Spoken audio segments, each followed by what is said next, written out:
You're tuned into the It's Real podcast with your hosts, Kayla Calendar and Andrew Yagi. Each week, we'll talk about what happens behind the scenes working full-time in real estate and share with you real-life stories, our successes and failures as we work to help consumers and industry professionals reach their real estate and real-life goals. Here we go. Welcome to episode 32 of the It's Real podcast. I'm Kayla Calendar and I'm a mortgage lender. And I'm Andrew Yagi and I'm a real estate agent. Hi, Andrew. How are we doing today? Kayla, we're doing pretty well. Not quite at our 100% peak. We've had kind of the end of last week and into the weekend, kind of some sickness going through the house and kind of through daycare. So kind of a rocky start to the week, but hey, the sun is shining. It's a beautiful day and life is good. That's all you need, right? It's amazing when that sun comes out. Yeah, it really does help. How are you doing though, Kayla? I'm good. You know, we came off like a really foggy, gloomy, it was a warm, holiday season and New Year. And so I love the reset of what, a new year does. You can feel the vibrations and the energy, but we are going hard, and fast into 2024.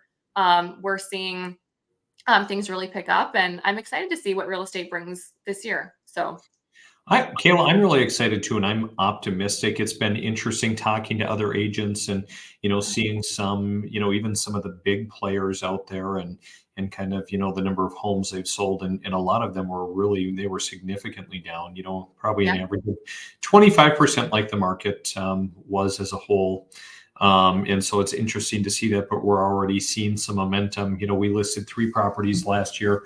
Last year, it felt like only 3 properties last year at sometimes with as slow as it was from time to time, but no, 3 properties last week. And we'll be putting another on this week and having a lot of great conversations about people and their real estate goals. So I think it's going to be a really great year. Although, I'm seeing right now as I compare year over year, and Kayla, I don't even remember where are rates at today relative to where they were a year ago. Do you remember right offhand? I don't know right offhand in terms of January 9th, but I do know that we are down. I think they were in the mid 7s or low 7s, but right now we're at right around that 6.5 to 6.75 range.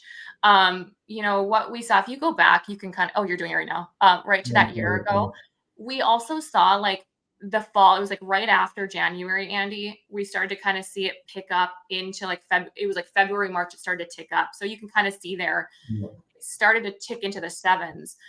So the good news is we are still seeing some relief downward. But we talk about the bond programs too. We've seen a decline in those rates for North Dakota housing. So either way, what I'm witnessing is people are being more open to the conversations, knowing that, okay, I'm not saying 3s, I'm not saying 4s or 5s, but there's this pent up energy of, I really want to have a home. I want a place of my own. And every time I speak to a client, and I think I had 300 clients last year that I had discovery calls with. And each time, Andy, I say, why are you looking to purchase a home? What's creating this want of the next step? And almost every single person is they're just sick of renting. They're just wanting a place of their own. So I tell you that because I feel like in this next year, we're going to see a lot more activity as people kind of come to acknowledge that rates are they're not going to go into the 5s anytime soon from what we see. Yeah. And so just looking at that, so it looks like, year over year, we're maybe up a quarter or maybe, a little bit more than that. And so I was just going to make the observation that I saw, last year, listing properties, the first of the year. I mean, I had some properties that were getting multiple offers, selling over asking price. It was crazy and not quite seeing that at the beginning of this year, being, almost 10 days in to the new year, certainly getting looks at properties. It looks like we have, at least a third more in terms of inventory on the market, maybe a little bit more in some spots. But, homes that are still kind of sitting. So I think just it's going to be interesting to see the greater economy. I think a lot of people are squeezed right now, Kayla, Yeah, um, oh, for sure. and just kind of trying to figure out a good path forward. But there will definitely be that demand out there. Well, and even I'm noticing too, when I've got clients that have a home to sell and they're in contract to purchase, they're sitting a little bit longer. The concern more now is, not if I can find a home, it's will my house sell by the time I'm going to purchase this new home? So I'm even seeing like I've got a contract right now closes end of March. And that's typically we see it 30 days, 45. So we're seeing it push back a little bit more even too. So Yep, yep, mm, absolutely. yeah. Okay. So one of the things that you and I had to talk about before we went on here was, what are we seeing in 2024 versus 2023? And you had sent me this really cool piece, this article about what real estate agents, what realtors have been doing for activity. Um, can you share? Do you have that graph, or do you have like any that in front of you Are you about talking the social media piece, or are you uh, talking the about 2023 stats? how many realtors sold a home last year? Oh. Uh, that one, Yeah, let me it's pull that up, Kayla. it's That is crazy. a good one. So there was a study that was done, and it found last year, Kayla, that 49% of real estate agents sold either one home or none at Whoa, all. crazy. Think about that. So, we talk oftentimes about how a home or real estate is obviously, especially in the residential context, is one of our largest assets for the average family. And here we have, individuals who are trusting that purchase to someone who's maybe done one deal, or certainly less than five. I think the average number used to be at 11, but with the Yeah, market how it was, and a lot of people, jumping in when the housing market was hot. And no doubt you saw the same thing, with lenders, a lot of people jumping in thinking, hey, I'm going to capitalize on the refi boom and everything else. And now a lot of people, they're leaving in droves, yeah. just because it just doesn't make sense, so Mhm. to speak. So Yeah, this was really quite actually shocking. I thought that, I mean, I knew the numbers were low, but I didn't think they were that low. What's your right. take on? I didn't realize they were that low either. I knew that it was significant, but I didn't realize it was as low as one or none. I thought it'd be like a handful. And the fact of the matter is when we have the market like we've had, and it's competitive as a lender, it's competitive as a realtor as well.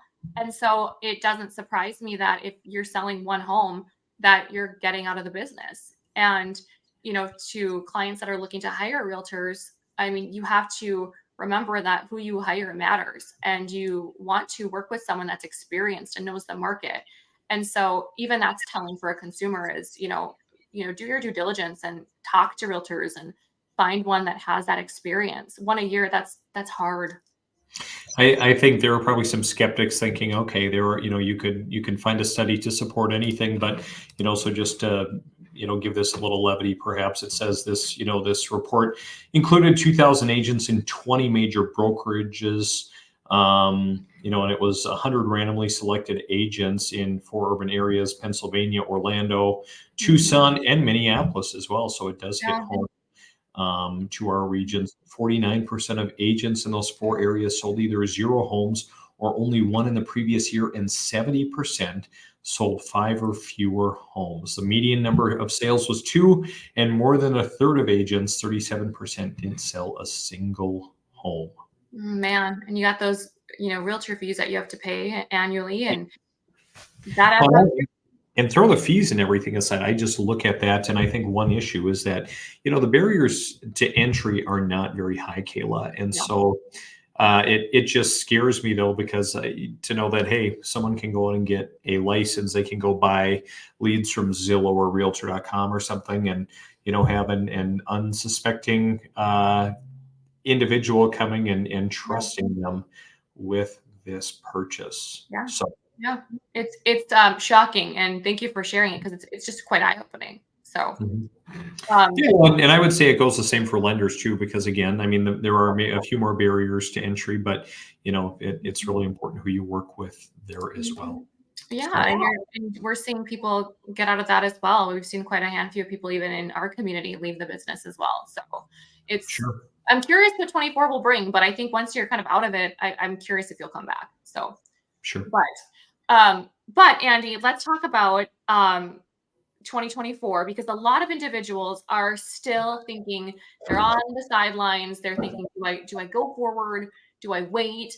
And the question we always get is, should I buy now or wait? And I think no matter what, if you have a goal of owning um, residential real estate or even commercial, no matter what it is, you need to have goals. And I think without having goals, you're just kind of wandering. You don't even know what you're aiming for. And so today, I want to talk about with you, what are some things that a consumer can do going into 2024, having goals if they want to own a home this year. So Yeah, I like that, Caleb. And again, like we've talked before, and probably some people think over and over and over again, but it's so important. But those who are truly motivated and have a plan in place are truly successful. The cliche saying that says, failing to plan is planning to fail is true for so many things in life, but especially in real estate. And Kayla, that planning, starts number one with who you align yourself with, who your experts are. Again, if it wasn't telling enough, looking at, the article that I just cited on how 49% of agents sold either one home or none. mhm. If you're aligning yourself with one of those agents, you're probably planning to fail. And I'm not sitting here trying to disrespect other agents or lenders or whoever, but boy, you really, you need to set yourself up for success. And that number one again is having a good team on your side, someone who actually is out in the market, who's listing homes, who's working with buyers, so they know what's going on. They know kind of the mindset, what's going on with the consumer on both ends, because Yeah. it's really going to help you. And the same thing in working with a lender and identifying that strategic piece. Mhm.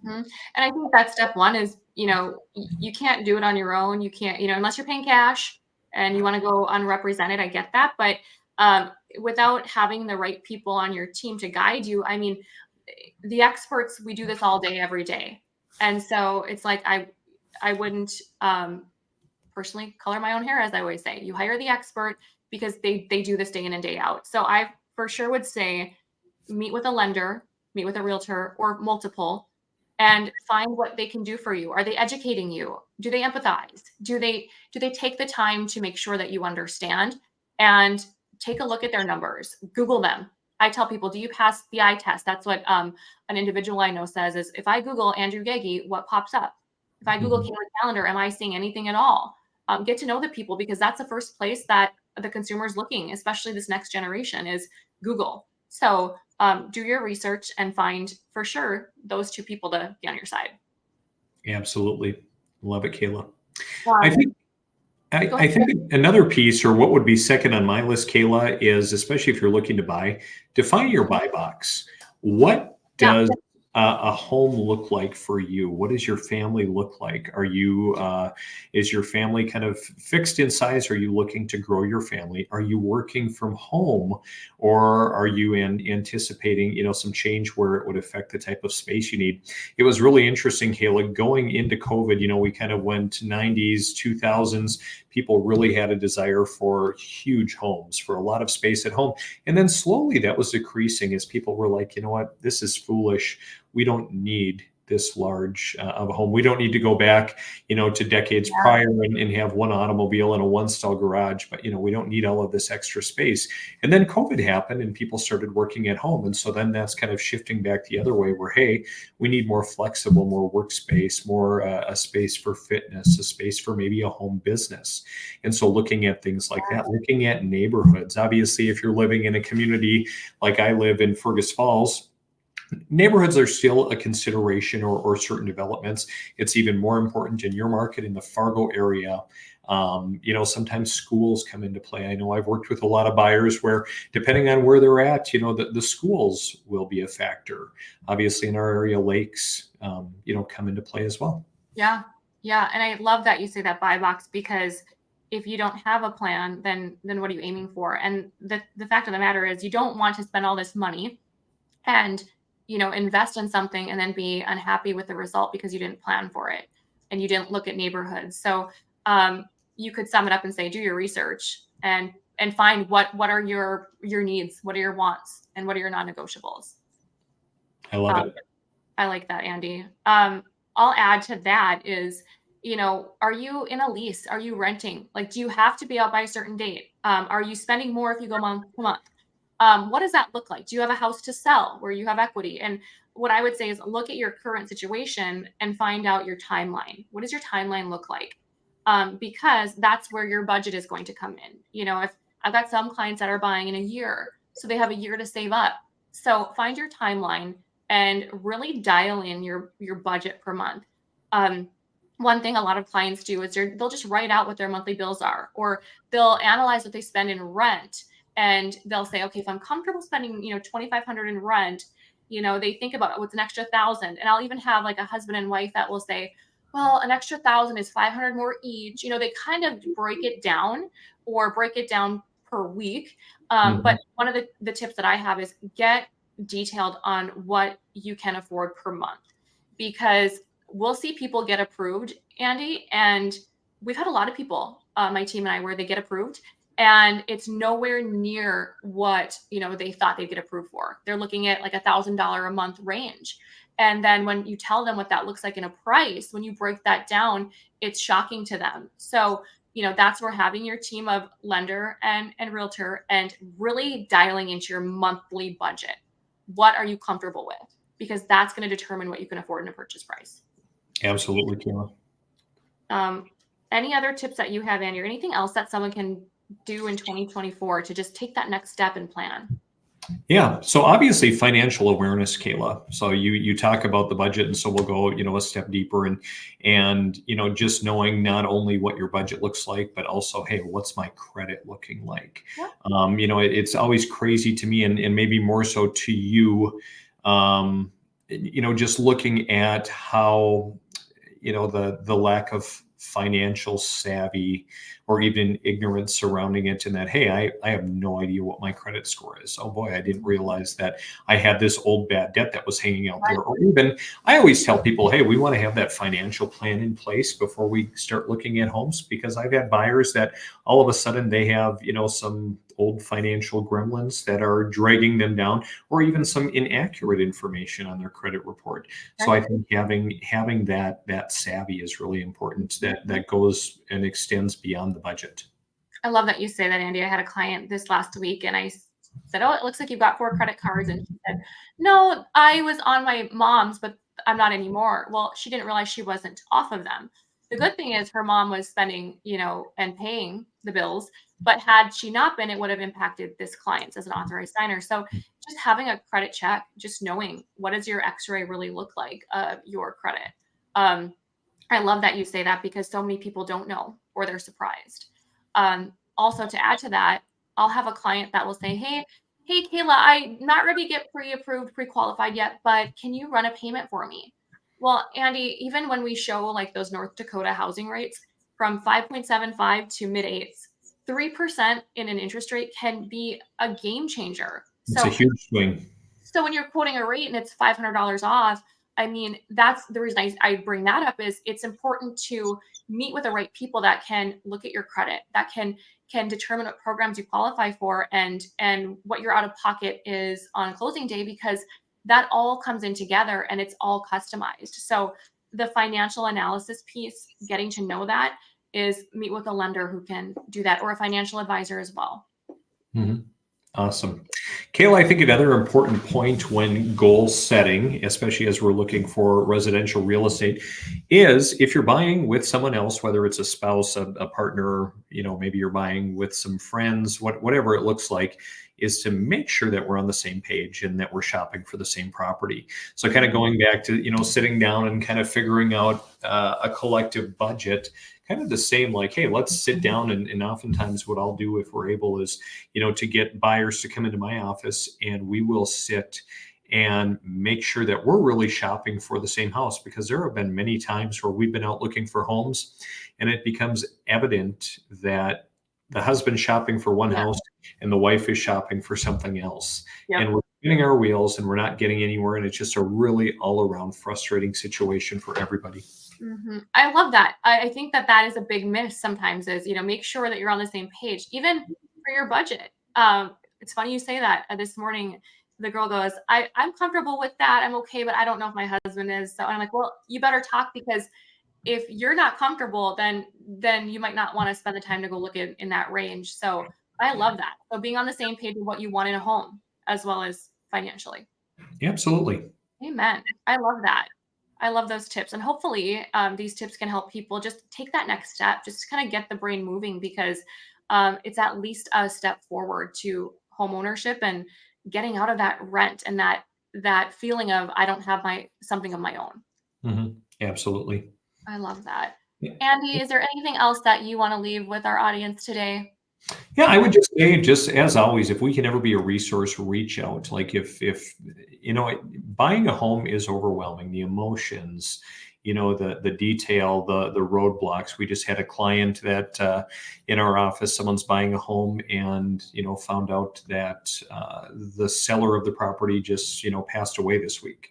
So that's Oh, going to throw a wrench kind of into their plans. But so that's why it's important, to have an expert on your side. Someone to be there to manage everything from start to finish.